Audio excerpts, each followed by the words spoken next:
నేను విజయవాడలో సేవ చేస్తా ఉన్నా. ఆ రోజు మేబీ సాగరు అశోక్ కూడా ఉన్నారు ఆ ప్రార్థనలో, నాకు తెలుసు. విజయవాడలో ఉపవాస ప్రార్థన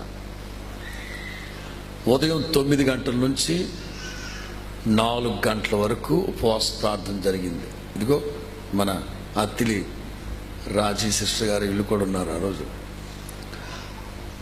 ఉదయం 9 గంటలకు ప్రారంభిస్తే మధ్యాహ్నం 2 గంటల వరకు నేను పాయింట్లు చెప్తానే ఉన్నాను.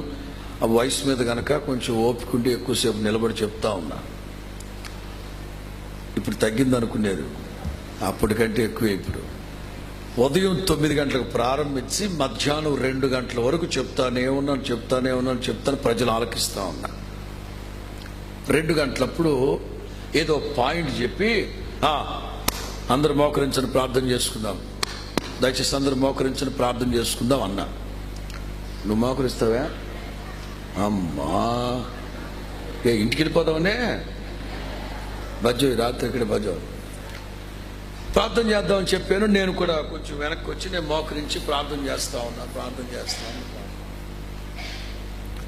ఈలోగా నా ప్రక్కనున్న సేవకులన్నా తల్లి వచ్చారన్నా. ఎవరో ఒక తల్లి చిన్న బిడ్డని తీసుకుని ఇక్కడికి వచ్చిందని. నేను ఇక్కడే మోకరించుండి ప్రార్థన చేసుకోమంటే ఇక్కడికి వచ్చావు, ప్రార్థన చేసుకోవా, ప్రార్థన చేసుకో అని గదిమే. అంటే ఈ మైకులో ఎట్లా కాదు కానీ ఇక్కడ గదిమేసరికి మైకులో వినబడింది. ఎందుకు వినబడిందో తర్వాత చెప్తా, గుర్తుపెట్టుకో. ప్రార్థన చేసుకోవా అని నేను మరలా ప్రార్థన చేసుకుంటా ఉంటే సంఘ పెద్ద వచ్చారు. అన్నా చిన్న మాట. ఏంటి బ్రదరు? బిడ్డ చచ్చిపోయినాడన్నా. చనిపోయాడా? ప్రార్థన చేయించుకుని వెళ్ళిపోద్దంట. అని నేను క్షమించమ్మా అంటే, అయ్యా మేము 9 ప్రార్థనకు వచ్చాను. ప్రార్థనకు వచ్చిన అరగంటకే ఈ బిడ్డ చచ్చిపోయాడు. మధ్యలో లేచి వెళ్దామంటే మీరు కోపపడతారేమో అని నేను కూర్చొని ఉన్నా. అయితే మా అబ్బాయితో చెప్పారు, మనవడు చచ్చిపోయాడురా, బంధువులందరూ కబురు చేయమని చెప్పా. వాళ్ళందరూ వచ్చి కింద ఉన్నారంట మందిరంలో. అందుకని చిన్న ప్రార్థన చేసి వెళ్ళిపోతానయ్యా పారేసింది. వెంటనే నా బిడ్డ, చిన్న బిడ్డ, ఆ బిడ్డ ఛాతీ మీద చేతి పెడితే చేయి పెట్టి ప్రార్థన చేస్తుంది. చెయ్యి ఎత్తి, ప్రభువా ఆ బిడ్డని ఒక్కసారి మీరు జ్ఞాపకం చేసుకున్నా. ఆయన ప్రభువా ఎందుకు ఇలా జరిగిందో తెలియదు, ప్రార్థన చేశానండి. ప్రార్థన చేస్తున్నాను ఉలిక్కిపడి కదిలాడు. హల్లెలూయా, కదిలాడు. వెంటనే ఆశ్చర్యం, అమ్మా బిడ్డ లేచడం అంటే, అయ్యా స్తోత్రనాయన. సరే చెప్పదులు, ఎవరు చెప్పదులు, వెళ్ళి కూర్చోమన్నాను. వాళ్ళ బంధువులు వచ్చి కూర్చున్నారు. అయిపోయింది. మరుసటి రోజు గోపి అని బైక్ జోన్ యవనస్తుడు గోపి ఇమ్మానియల్ అని సాగరే బాప్తిస్మ ఇచ్చాడు ఆ అబ్బాయికి, గోపి. మరుసటి రోజు మందిరానికి వచ్చాడు. ఏంటి తమ్ముడు అన్నా, నిన్న జరిగిన ఒక సంగతి మీకు చెప్పాలన్నా. ఏంటి?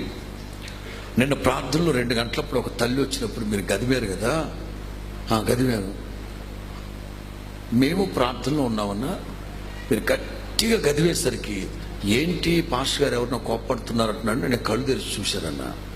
నేను కళ్ళు తెరిచి చూస్తే మీరు ప్రార్థన చేస్తున్నట్టున్నారు. మీ ప్రక్క నుంచి దగ మెరుస్తున్న బంగారు హస్తం మీ మీద నుంచి ఆ బిడ్డను తాకిందన్న.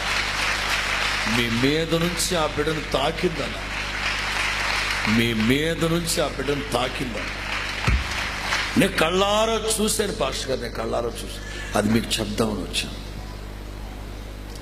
సేవకులు వాక్యం చెప్తా ఉంటే ఆయన హస్తం చాచున్నాడు. సంఘం అదే ప్రార్థన చేస్తాం. సేవకులు వాక్యం చెప్తూ ఉన్నప్పుడు మీ పరిశుద్ధ సేవకుడని యేసుని అభిషేకించి మీ హస్తం చాపబడి ఉండగా ఈ రాత్రి ఆరాధనలో పాలు పొందిన ప్రతి ఒక్కరిని చాచిన హస్తముతో ముట్టబోతూ ఉన్నాడు ఆయన. హల్లెలూయా. ఎన్ని సంవత్సరాల నుంచి మీరు బలహీనతతో ఉన్నారు, 12 సంవత్సరాలు, 18 సంవత్సరాలు, 20 సంవత్సరాలు, 40 సంవత్సరాల నుంచి ఒకవేళ కొన్ని బలహీనతలతో మీరున్నా నీకోసం ఈ రాత్రి చేయి చాపుతూ ఉన్నాడు ఆయన. ఆమేన్. నెక్స్ట్